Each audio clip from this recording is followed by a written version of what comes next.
그러니까 보통 7, 8월에 시작하시는 게 정상이고요. 그 다음에 9월쯤에 다시 시작하시는 경우도 있고요. 그 다음 아무래도 11, 12면 조금 늦은 감은 있고요. 그렇다고 11, 12에 시작한다고 합격 안 하느냐? 합격해요. 올해 수험생들도 제 반에 합격생들 중에 11, 12에 합격생들 꽤 있으니까요. 네, 지금이 어떻게 보면 마지노 라인이고요. 지금이 마지노 라인이니까 말씀드리는데 제발요. 이것만 지켜주실래요? 그러니까 영어는 제가 알아서 책임져 드릴 테니까 요거를 지키세요, 여러분은. 봐봐요. 예습은 안 하는 대신 복습은 하는데요. 복습은 2번 이상 합니다. 물론 더 많이 해도 좋고요. 근데 더 많이 안 될 겁니다. 왜 그러냐면 영어만 하는 거 아니죠. 다른 과목도 해야 되고요. 할 게 많기 때문에 아마 2번만 해도 빠듯할 겁니다.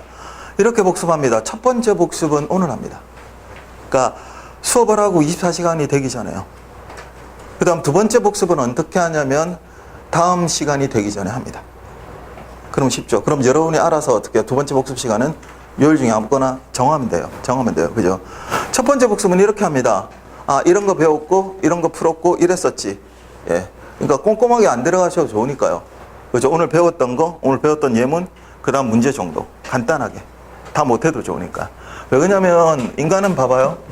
어떤 것을 이해했거나, 인식했거나, 암기했거나, 망각이란 걸 해요. 생각보다 그 망각 곡선이 굉장히 빠릅니다. 예. 그러니까 여러분은 뭐만 기억하고 있냐면, 했다를 기억해요. 실제로 뭐 했던 거예요? 예, 망각했어요, 이미. 그러니까 제일 무서운 말이 이거죠. 시험 보고 나면 여러분 늘 학교 다닐 때 늘 쓰던 말 뭐예요? 그거 배웠었는데 알았었는데 틀렸다고요. 그거 틀린 거예요. 알았었던 것 아니에요. 왜요? 변명이죠. 시험은 봐봐요. 배웠었고 알았었고 그죠? 그런 게 아니고요. 그 자리에서 그걸 답으로 맞출 수 있어야 돼요. 그 실력을 보는 거잖아요. 주어진 시간에. 그러니까 그 실력이 되도록 공부하는 거지, 배웠었고 어제까지 알았었고는 다 필요 없어요. 그 시험장에서 그걸 알아야 돼요. 그러니까 그러지 않기 위해서 뭘 해야 되냐면, 이 첫 번째 복습이 굉장히 중요합니다. 그러니까 누구나 망각을 하기 때문에 첫 번째 복습을 해놓으면 이걸 좀 이어갑니다. 그러니까 첫 번째 복습 안 하시면 아무 소용 없어요. 그러니까 24시간 내에 한번 보셔야 됩니다. 간단하게라도요. 그러니까 짧게 보셔도 좋습니다. 그 다음 2번째 복습 때는 어떻게 해요? 좀 더 꼼꼼하게 해요. 2번째 복습 때 꼼꼼하게 하란다고 책에 여기저기를 구석을 다 뒤집고 다니지 마시고요. 그래봐야 소용없으니까. 왜냐면 이 책 제가 썼잖아요. 제가 어디를 해야 되고 어떻게 해야 되고 왜 그걸 하는지를 제가 알겠죠. 그리고 나서 여러분하고 다 같이 해드릴 거니까 걱정하지 마시고요. 배웠던 내용, 배웠던 예문, 그 다음 뭐예요? 배웠던 문제를 꼼꼼하게 풀이합니다. 답이 외워졌는데 그러지 마시고요. 왜 답이 되는지, 어떻게 풀었었는지. 그죠? 그 정도를 복습하는 겁니다. 그러니까 복습 2번은 지켜주십시오. 왜냐면 지금 안 지키시면 죄송한데요. 여러분 수험 기간을 역산했을 때, 그러니까 내년에 지금 모르겠어요. 선거가 있어서, 선거가 있는 해는 날짜가 바뀌기도 하거든요. 국가직은 그대로 갈 겁니다. 그죠? 그러니까 기본적으로 4월하고 6월이거든요. 근데 국가직이 조금 땡겨질 수도 있겠네요. 내년 봄에 국회의원 선거하죠. 그죠? 그러니까 아마 보통은 좀 땡기는 경우도 있어요. 늦추지는 않을 것 같아요. 늦춘 거하고 시험 없고요. 근데 6월 시험은 그대로 갈 것 같네요. 근데 어차피 근데 지방직이 더 많이 보기 때문에 더 많이 뽑고요. 큰 리스크는 없을 것 같아요. 근데 국가직까지 역산했을 때도 지금 여러분 죄송한데 10달이 안 돼요. 맞죠? 10달이 뭐예요? 8달이밖에 안 되는데. 그 다음 지방직까지 했어도 10달이거든요. 그러니까 시간이 촉박하고 시간이 없고 부족하고 이렇지 않은데요. 만만치 않은 시간이에요. 만만치 않은 시간이에요. 그러니까 어떤 것을 잘못해서 돌이킬 시간이 별로 없을 거예요. 어떤 것을 잘못해서 봐봐요. 그걸 되돌리려고 그럴 때는 그만큼 시간이나 공부했던 양이나 질이 필요한데요. 그게 없을 때는 어떻게 되면 허튼 판단을 하게 돼요.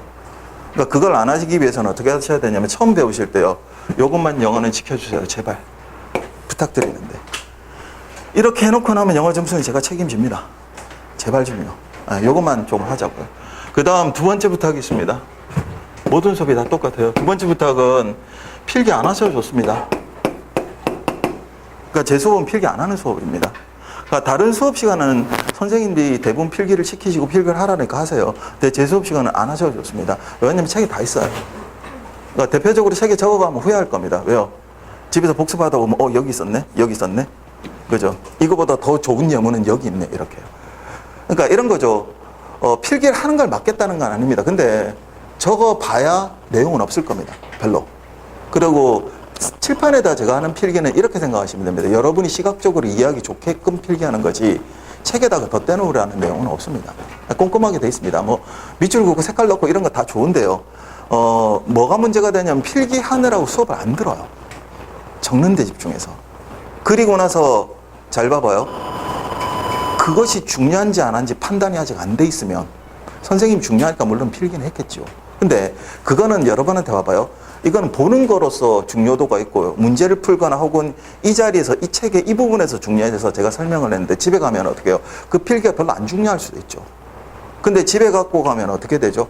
그 판단은 정확하게 할 수 있어 없어요? 처음 강의에서 못 하잖아요. 그럼 그 적은 걸 가지고 어떻게 해요? 잘못된 판단을 하는 경우가 있어요. 이게 중요하겠지 싶어가지고 어떻게 해요? 그거에만 몰두한다고요. 그러니까 책의 중요한 부분, 중요한 문제, 중요한 예문 다 다룰 거고요. 중요하게끔 이해도 시켜드립니다. 그러니까 굳이 필기하지 마세요. 그 대신 이렇게 할게요. 필기한 걸 막지는 않을게요. 워낙 버릇들이 있어가지고 필기 안 하라 그러면 난리가 날 거예요. 예전에 꽤 오래됐죠. 2010년 초반이요. 네. 그때 대구 수업할 때 제가 필기를 금지시킨 적이 있어요. 하도 수업을 안 듣는 거예요. 그러니까 거기 쌤들 중에 한 두 분이 뭐냐 그냥 필기만 하는 거예요. 수업 시간에 수업을 한 게 아니고. 그러면 책을 왜 썼는지 모르겠는데. 그 학생들 버릇도 어떻게 머리 숙여서 어떻게 필기하는 게 바빠요. 저 적는 것도 별로 없거든요. 요즘은 그때보다 좀 많이 늘었는데. 그러니까 수업을 안 들어요. 그래서 아예 필기를 금지시켰어요. 근데 컴플레인이 들어왔어요. 필기 못하게 한다고. 예, 다른 컴플레인은 하나도 없대요. 왜요? 손을 참을 수가 없는 거예요. 왜요? 10년, 20년 공부하면서 계속해서 뭔가를 적는 버릇이 있는데 그걸 적지 말라 그러니까 너무 답답하대요. 그러니까 적는 걸 막지는 않을게요. 근데 이렇게 생각하세요. 내가 안 적어가도 빠지는 건 없을 거예요. 책에 다 있을 거예요. 두 번째요. 수업을 들어야지 필기를 하느라고 수업을 빼먹지 마세요. 그 부분은 안 좋은 부분입니다. 그 다음 느끼실 겁니다. 한두 주 수업 해보시면 알 거예요. 적어 가봐요. 쓸모없는 거 적었구나. 무슨 말이면 책에 다 있어요. 중요한 내용은. 그러니까 굳이 막겠다는 건 아닌데 필기 때문에 어떻게 해요? 그죠? 수업을 안 듣는 경우, 그러니까 못 듣는 경우, 이런 경우는 만들지 말자고요. 그러니까 해보시면 알 겁니다. 없어요. 특히 저랑 수업 오래 하신 분들은 필기하는 게 아니라 팔짱 끼고 있어요. 어차피 안 적어도 되는 건 아니까요. 듣고 있는 게 제일 좋을 겁니다. 네, 걱정은 마시고요. 이 두 개만 지키시면 됩니다.